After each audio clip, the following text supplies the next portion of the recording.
सुशील कुमार के खिलाफ सबसे बड़ा सबूत। सामने आया सागर धनखड़ की पिटाई का वीडियो। वीडियो में सुशील कुमार पिटाई करते हुए दिखे। सुशील कुमार के हाथ में दिखा डंडा। इसी वीडियो से फंसे सुशील कुमार। वीडियो की जुबानी कत्ल वाली रात की कहानी। ये 4 और 5 मई की रात की तस्वीरें हैं। उसी छत्रसाल स्टेडियम की तस्वीरें जहां जूनियर नेशनल चैंपियन रेसलर सागर धनखड़ का कत्ल हुआ। और तस्वीरों में दिखाई दे रहा ये शख्स कोई और नहीं बल्कि ओलंपियन रेसलर सुशील कुमार ही है, जो जमीन पर गिरे एक लड़के को डंडों से बुरी तरह पीटता हुआ दिखाई दे रहा है। ध्यान से देखिए, यहां एक नहीं बल्कि 2 लोग जमीन पर गिरे हैं और कुछ दूसरे लोग एक दूसरे लड़के को भी घेर कर पीट रहे हैं। लेकिन जिस शख्स पर इस वक्त ये मोबाइल कैमरा फोकस्ड है वो कोई और नहीं बल्कि सुशील कुमार ही है। ध्यान से देखिए, सुशील के हाथ में एक लंबा सा डंडा जिसे लेकर वो पिटाई के दौरान पोजीशन बनाते हुए नजर आ रहे हैं, कभी दाएं से तो कभी बाएं से, और नीचे जमीन पर पीठ के बल गिरा लड़का उससे रहम की भीख मांग रहा है, खुद को माफ कर देने की फरियाद कर रहा है। वीडियो में उसकी आवाज या चीख तो सुनाई नहीं दे रही, लेकिन उसके बॉडी जेस्चर यानी शारीरिक भाव भंगिमा को देखकर यह साफ है कि वो इस वक्त हमलावरों के चंगुल से छूटने के लिए रहम की भीख मांग रहा है।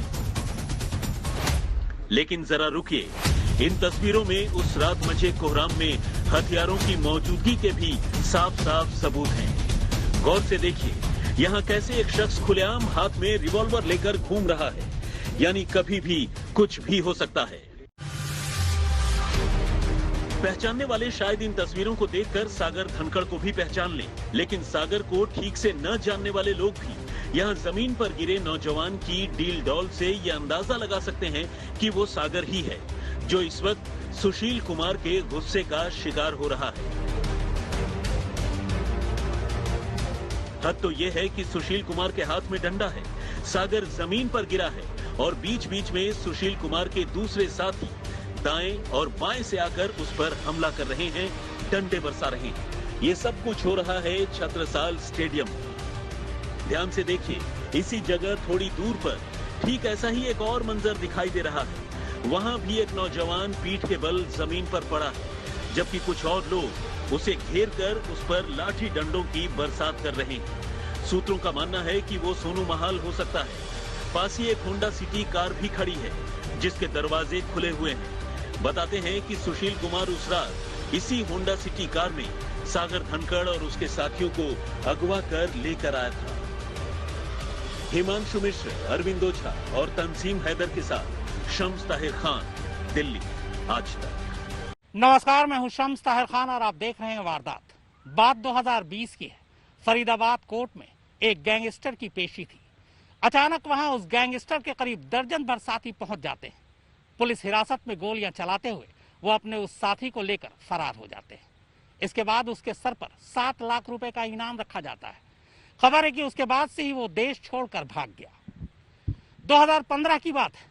एक दूसरा गैंगस्टर जिसे दिल्ली पुलिस ने पकड़ने के लिए जमीन आसमान एक कर रखा था, दर्जनों गुंडों को गिरफ्तार किया, तब कहीं जाकर वो हाथ आया। इसके बाद उसे तिहाड़ जेल भेज दिया गया, लेकिन वो जेल से भी अपना गैंग चला रहा है। ये 2 वो गैंगस्टर हैं जिनका रिश्ता सीधे सीधे सुशील कुमार से है, और इन्हीं के बीच मेडल से लेकर माफिया तक की पूरी कहानी है।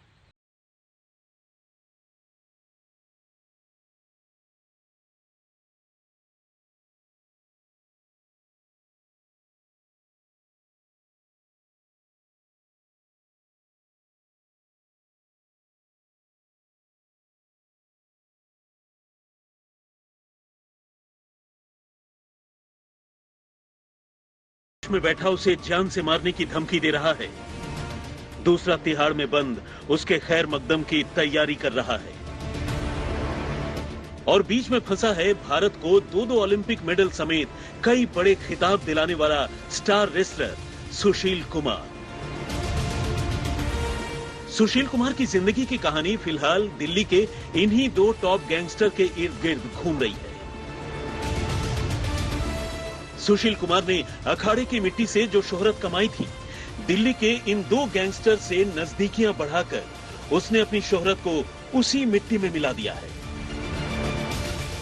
गैंगवार में फंसकर अपने ही एक जूनियर पहलवान की जान लेने के इल्जाम में सुशील कुमार फिलहाल पुलिस के शिकंजे में है और 6 दिनों की रिमांड पर इस वक्त दिल्ली पुलिस उनसे वारदात से जुड़ी हर बात के अलावा जुर्म के अखाड़े में उनके बढ़ते दमखम का हर एक राज जान लेना चाहती है।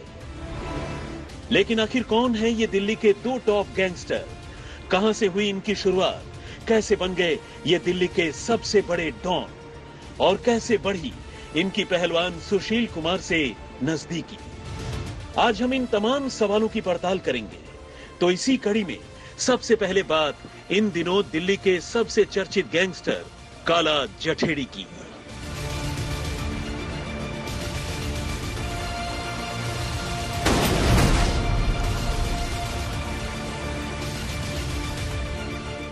काला जठेड़ी, जी हां, यही है वो गैंगस्टर जो इन दिनों सबसे ज्यादा चर्चे में है। वैसे तो जुर्म की दुनिया में काला जठेड़ी अब कोई नया नाम नहीं है। अकेले दिल्ली एनसीआर में 10 से ज्यादा लोगों की हत्या कर दिल्ली के अलावा आसपास के 4 राज्यों में लूटपाट, डकैती, अपहरण और कत्ल जैसी संगीन वारदातों को अंजाम देकर वो काफी पहले ही छंटे हुए हिस्ट्री शीटर्स में अपना नाम शुमार करवा चुका है। लेकिन इस बार पहलवान सागर धनखड़ के कत्ल के बाद जिस तरह उसका नाम सुशील कुमार से जुड़ा है, वैसा इससे पहले कभी नहीं हुआ। कहने का मतलब ये कि काला जठेड़ी को जितनी शोहरत इस बार मिली, उतनी इससे पहले कभी नहीं मिली। असल में 4 मई को छत्रसाल स्टेडियम में सुशील कुमार और उसके साथियों ने सागर धनखड़ के साथ काला जठेड़ी के एक खासम खास गुर्गे को भी इतनी बुरी तरह पीटा था कि उसकी जान पर बनाई। ये खासम खास कोई और नहीं बल्कि काला जठेड़ी का भांजा और उसी के गैंग का शार्प शूटर सोनू महाल था। वो सोनू महाल जिस पर सिर्फ दिल्ली में ही दर्जन भर से ज्यादा कत्ल के मामले दर्ज हैं। और इसी सोनू महाल की पिटाई के बाद काला जठेड़ी फिलहाल सुशील कुमार पर गुस्से से फुफकार रहा है। सूत्र बताते हैं कि सोनू को हुई पिटाई की चोट काला को कितनी तेज लगी है, इसका अंदाजा सिर्फ इसी बात से लगाया जा सकता है कि सागर और सोनू की पिटाई के बाद खुद सुशील कुमार ने इस मामले पर अपनी बात साफ करने के लिए विदेश में बैठे काला जठेड़ी को फोन भी मिलाया था। लेकिन काला जठेड़ी ने सुशील को बुरी तरह झिड़क कर न सिर्फ अपना फोन रख दिया बल्कि उसे देख लेने की भी धमकी दी। कहते हैं इसी के बाद से सुशील कुमार भी काला जठेड़ी से बुरी तरह डरा हुआ है। लेकिन आखिर सुशील कुमार जैसी हस्ती को सबक सिखाने की धमकी देने वाले काला जठेड़ी की शुरुआत कहां से हुई? वो इतना बड़ा गैंगस्टर कैसे बना? उसके ऊपर किसका हाथ था? उसकी मॉडस ऑपरेंडी क्या है? ये सब जानना भी कम अहम नहीं है। काला जठेड़ी का जन्म आज से 31 साल पहले सोनीपत के राई में मौजूद जठेड़ी गांव में हुआ। घर वालों ने उसका नाम संदीप रखा था और उसे लेकर बड़े बड़े ख्वाब देखे थे। लेकिन काला को होश संभालते ही जुर्म का चस्का कुछ ऐसा लगा कि उसने कभी पीछे मुड़कर नहीं देखा। उसने मारपीट और लूटपाट की छोटी मोटी वारदातों से इसकी शुरुआत की। लेकिन जून 2009 में हरियाणा के सांपला में लूट और कत्ल की एक बड़ी वारदात को अंजाम देकर वो रातों रात सुर्खियों में आ गया। उन दिनों काला पुराने गैंगस्टर लॉरेंस बिश्नोई के संपर्क में था। लॉरेंस की पुश्तोपनाही में ही उसने इस वारदात को अंजाम दिया। पहले तो पुलिस ने इसे लॉरेंस का ही काम समझा, लेकिन बाद में उसे पता चला कि इसका असली मास्टरमाइंड तो संदीप उर्फ काला है, यानी काला जठेड़ी। लेकिन अभी पुलिस काला जठेड़ी तक पहुंच पाती इससे पहले ही उसने हरियाणा के गोहाना में रंजिश के चलते एक और कत्ल कर दिया। अब वो संदीप से काला जठेड़ी बन चुका था। अव्वल तो उसका ताल्लुक जठेड़ी गांव से था और दूसरा उसके सांवले रंग की वजह से लोग उसे काला जठेड़ी कहकर पुकारने लगे। हालांकि गुरुग्राम के पास जठेड़ी नाम के एक और गांव से भी कुछ लोग काला जठेड़ी को जोड़कर देखते हैं। काला जठेड़ी ने सिर्फ 12वीं तक की पढ़ाई की और इसके बाद केबल ऑपरेटर का काम शुरू कर दिया। उसने सबसे पहले जून 2009 में सांपला में लूट के दौरान एक कत्ल किया। फिर 2010 में गोहाना में एक और शख्स की जान ले ली। इसके बाद कई और वारदातों को अंजाम देने के बाद उसे गिरफ्तार किया गया। 2015-16 में उसे कत्ल के एक मामले में ताउम्र कैद की सजा सुनाई गई। लेकिन 2 फरवरी 2020 को जठेड़ी ने तब सबको चौंका दिया जब गुरुग्राम में पेशी के दौरान वो फरीदाबाद पुलिस के चंगुल से भाग गया। तब बदमाशों ने जठेड़ी को लेकर पहुंची पुलिस पर चारों तरफ से जबरदस्त फायरिंग की थी और काला जठेड़ी को छुड़ा लिया था। इसके बाद हरियाणा पुलिस ने काला पर पूरे 7 लाख रुपए का इनाम रखा और दिल्ली पुलिस ने उस पर मकोका के तहत कार्रवाई शुरू कर दी। फिलहाल हरियाणा के अलावा दिल्ली, पंजाब, यूपी, राजस्थान, उत्तराखंड और चंडीगढ़ की पुलिस को काला की तलाश है। सूत्रों की माने तो हरियाणा पुलिस के चंगुल से भागने के बाद काला पहले नेपाल पहुंचा, फिर वहां से थाईलैंड और मलेशिया होते हुए वो इन दिनों दुबई में छुपा है और वहीं से अपने जुर्म का साम्राज्य चला रहा है। यहां रहते हुए काला जठेड़ी एक हार्डकोर क्रिमिनल की तरह ऑपरेट करता था, लेकिन देश से बाहर जाने के बाद वो किसी सफेद पोश बदमाश की तरह काम करने लगा है। पुलिस के सूत्र बताते हैं कि काला की नजर दिल्ली एनसीआर समेत देश के अलग अलग हिस्सों में प्राइम लोकेशंस पर मौजूद ऐसी प्रॉपर्टीज पर होती है जिन पर वो कब्जा कर सकता है। पहले उसके गुर्गे इसके लिए रेकी करते हैं, फिर धीरे धीरे प्रॉपर्टी में एंट्री लेते हैं और फिर कभी जबरदस्ती तो कभी धोखे से इन प्रॉपर्टीज के पेपर हथिया लेते हैं। इसी कड़ी में अगर कोई विरोध करता है तो काला जठेड़ी उस पर खौफ पैदा करता है।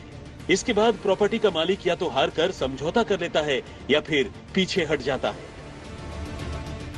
पुलिस सूत्रों की माने तो काला जठेड़ी से नजदीकी के बाद ओलंपियन सुशील कुमार भी डिस्प्यूटेड प्रॉपर्टीज के मामलों में रुचि लेने लगे थे, समझौते करवाने लगे थे। मॉडल टाउन में भी करीब 3 करोड़ रुपए का एक फ्लैट भी दोनों ने कुछ इसी तरह हासिल किया था, जिसमें इन दिनों काला के गुर्गे और सागर धनखड़ रह रहा था। लेकिन अब काला इस फ्लैट को बेचकर रुपए बटोरना चाहता था, जबकि सुशील कुमार फ्लैट पर दोबारा कब्जा करना चाहते थे और यहीं से दोनों के बीच अदावत की शुरुआत हो गई। इस दुश्मनी ने सुशील कुमार को काला के दुश्मन और दिल्ली के सबसे बड़े गैंगस्टर नीरज भवाना के करीब ला दिया। सुशील को कांटे से कांटा निकालने के लिए काला के खिलाफ नीरज जैसे किसी किरदार की जरूरत थी और नीरज के लिए ये सुशील जैसे किसी बड़े नाम और पहलवानों के सबसे बड़े मेंटर से जुड़ने का एक सुनहरा मौका। लेकिन इससे पहले कि आपको आगे की कहानी बताएं, आइए अब आपको मिलवाते हैं दिल्ली के सबसे बड़े गैंगस्टर नीरज भवाना से।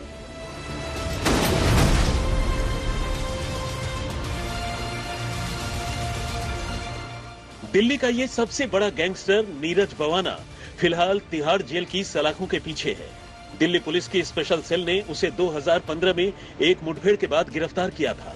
अत्याधुनिक अमेरिकी ऑटोमेटिक गन के साथ गिरफ्तार नीरज जेल तो चला गया, लेकिन कहते हैं आज भी तिहाड़ में उसकी तूती बोलती है और वो जेल में बैठे बैठे ही बड़े आराम से फिरौती और वसूली का कारोबार चला रहा है। दिल्ली और आसपास के इलाके में नीरज के नाम का खौफ कितना ज्यादा है, इसका अंदाजा आप इसी बात से लगा सकते हैं कि उसके एक फोन भर से दिल्ली के अमीर और प्रभावशाली लोगों में खौफ तारी हो जाता है। अपनी गिरफ्तारी से पहले नीरज दिल्ली और आसपास के इलाकों में 100 से ज्यादा मामलों में वांटेड था और इनमें लूटपाट, डकैती, फिरौती, रंगदारी और कत्ल जैसे संगीन मामले शामिल हैं। सालों से उसे तलाश कर थक चुकी पुलिस ने उस पर काफी पहले ही मकोका लगा दिया था। अब आइए बात नीरज सहरावत के नीरज भवाना बनने की। नीरज ने साल 2004 में तब पहला कत्ल किया जब वो नाबालिग था। इसके बाद नीरज ने कुख्यात अमित भूरा को न सिर्फ भरी अदालत में जबरदस्त फायरिंग कर भगा लिया, बल्कि पुलिस की AK-47 राइफल भी लूट कर ले गया। दिल्ली के एक पूर्व विधायक और कांग्रेस नेता रामवीर शौकीन पर नीरज को संरक्षण देने का आरोप है और इन दिनों खुद शौकीन भी जेल में बंद है। नीरज पर कई मामले तो पहले से ही दर्ज थे, लेकिन 2013 में जमानत पर जेल से बाहर आने के बाद वो फरार हो गया। इसके बाद उसने न सिर्फ एक के बाद एक कई संगीन वारदातों को अंजाम दिया, बल्कि दिल्ली के एक पूर्व विधायक जसवंत राणा से 50 लाख रुपए की रंगदारी भी मांगी। नीरज का खौफ इतना था कि दिल्ली के कई कांग्रेसी विधायकों ने मुख्यमंत्री रही शीला दीक्षित से अपनी हिफाजत की फरियाद भी लगाई थी। फिलहाल नीरज भवाना तिहाड़ में बंद है, लेकिन अब भी जुर्म की दुनिया में उसका सिक्का चलता है। बाहरी दिल्ली के बवाना के रहने वाले नीरज ने जब पहला कत्ल किया तब उसकी उम्र 17 साल थी। देखते ही देखते नीरज ने दिल्ली एनसीआर में अपराधियों का सबसे बड़ा गैंग बना लिया। इस वक्त नीरज के गैंग में करीब 100 से ज्यादा क्रिमिनल काम करते हैं, जिनमें कई तो नीरज के साथ ही जेल में बंद हैं, जबकि कई बाहर हैं। 2015 में नीरज को पकड़ने के लिए दिल्ली पुलिस ने पूरे 1.5 साल तक उसके खिलाफ अभियान चलाया। इस काम में 35 से ज्यादा गुर्गों के पकड़े जाने के बाद तब उसकी बारी आई और उसे स्पेशल सेल ने धर दबोचा। उसने एक बार अपने दुश्मन नवीन बाली को मारने के लिए अपने 10 गुर्गों को रोहिणी कोर्ट में भेजा, लेकिन वहां पुलिस से मुठभेड़ हो गई और उसके इरादे नाकाम हो गए। नीरज को छोड़िए, नीरज की मां और भाई भी अपने साथ कारतूस लेकर हवाई अड्डे में घुसने की कोशिश करते हुए पकड़े जा चुके हैं। इन दिनों नीरज भी जबरन वसूली और दूसरे जुर्म के साथ साथ प्रॉपर्टीज हथियाने का काम करता है। आज तक ब्यूरो। 2008 से पहले तक सब कुछ ठीक था, लेकिन 2008 में सुशील कुमार पहली बार ओलंपिक में पदक जीतता है। इसके बाद 2010 में वर्ल्ड चैंपियनशिप और फिर 2012 में दूसरा पदक, और बस यहीं से सुशील कुमार की कहानी बदल जाती है। स्पोर्ट्स अथॉरिटी ऑफ इंडिया यानी साई के पूर्व रेसलर कोच अजीत सिंह से खास बातचीत की, खास तौर पर सुशील कुमार की जिंदगी में झांकने के लिए। ये सब इसके पीछे मैं सिर्फ संस्कारों की कमी मानता हूँ कि आखिर एक बार बताए ना, एक आदमी जो 10-20-50 करोड़ का आदमी हो चुका है, अच्छा एक मिडिल क्लास को बिलोंग करने वाला आदमी, एक जो कि बहुत ही हम्बल बैकग्राउंड से आता है, उसको तो अब 150 करोड़ रुपए मिल गया, अब उसे क्या चाहिए जीवन में? अब तो उसको उस शोहरत को, उस प्यार को, सर कितने बड़े आइकन थे कि वो, मतलब लाखों करोड़ों सर पहलवानों के नहीं, स्पोर्ट्समैन के, आम आदमी के, आम जिसका जीवन में स्पोर्ट्स से कोई मतलब नहीं, उसका इतना बड़ा चहेता, इतना बड़ा तारा जब जमीन पे ढह के गिरता है ना, कितना दुख होता है यार। तो सर ये तो संस्कार था ना, ये तो उनको संस्कार को सोचना चाहिए था उनको कि भैया मैं क्या कर रहा हूँ, मैं ये जो एक्टिविटीज में इंडल्ज हो रहा हूँ चंद पैसों के लिए ना, सर आप बताइए ना। बहरहाल काला जठेड़ी, नीरज बवाना और ऐसे ही दूसरे गैंगस्टरों को अपने उल्टे सीधे काम के लिए तगड़े और ताकतवर लड़कों की जरूरत होती है, और उनकी ये जरूरत पूरी होती है दिल्ली और हरियाणा के अखाड़ों से। ये सच है कि अखाड़ों में मेहनत करने वाला हर लड़का न तो बड़ा पहलवान बन सकता है और न ही खेल की दुनिया में बुलंदियों को छू सकता है। ऐसे में इनमें से बहुत से लड़के या तो बाउंसर बनकर किसी एजेंसी के साथ काम करने लगते हैं या फिर किसी गैंगस्टर का गुर्गा बनकर उन्हें प्रोटेक्ट करने लगते हैं। सूत्रों की माने तो सुशील कुमार इन दिनों ऐसे ही गैंगस्टरों को पहलवानों की सप्लाई करने में लगा था। पहले उसका तालमेल काला जठेड़ी के साथ रहा, फिर जब बात बिगड़ी तो वो नीरज के साथ चला गया, और 4 मई को हुई काला के गुर्गों की पिटाई और सागर धनखड़ की मौत में नीरज के गुर्गों ने और कुछ दूसरे गैंगस्टरों ने सुशील कुमार का पूरा साथ दिया। लेकिन जब बात बिगड़ गई, काला जठेड़ी अब सुशील कुमार को ही निशाना बनाना चाहता है, जबकि नीरज बवाना उसके हक में खड़ा है। आज तक ब्यूरो।